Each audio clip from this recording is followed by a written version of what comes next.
ராமாயணத்தில் ஒரு சுவாரஸ்யமான கதாபாத்திரம் ராவணேஸ்வரன். அவரை எக்காரணம் கொண்டும் மரியாதை குறைவாக அவன் இவன்னு சொல்லவே கூடாது. ஏன்னா ராவணனும் மிகுந்த ஒழுக்கம் வாய்ந்தவர். எல்லாருமே தான் இறக்கும் தருவாயில் தான் செய்த தவறை உணர மாட்டாங்க. ஆனால் ராவணன் தான் இறக்கும் தருவாயில் தான் பட்ட துன்பத்துக்கு காரணம் தன்னுடைய செயல்களே அப்படிங்கிறத எப்படி சொல்கிறாரு பார்க்கலாம். ராமனுக்கும் ராவணனுக்கும் மிக உக்கிரமாக போர் நடக்குது. ராமர் நாராயணனின் அவதாரம். அவ்வளவு எளிதில் சாய்த்து விட முடியாது. அதே போல் ராமனுக்கு சரிசமமான பலம் கொண்டவர் தான் ராவணனும்.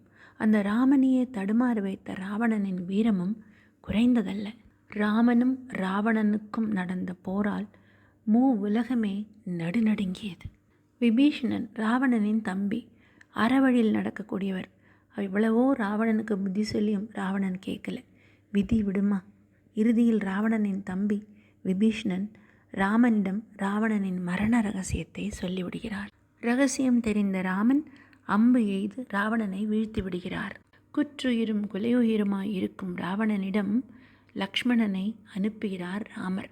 லக்ஷ்மணா, ராவணனிடம் உபதேசம் பெற்று வா என்று சொல்லி. தயங்கி நின்ற லக்ஷ்மணா, ராவணன் நம்முடைய எதிரி அல்ல, உன்னுடைய குரு. ராவணன் மிகச்சிறந்த வீரன், மக்களின் நலனை கருத்தில் கொள்பவன்.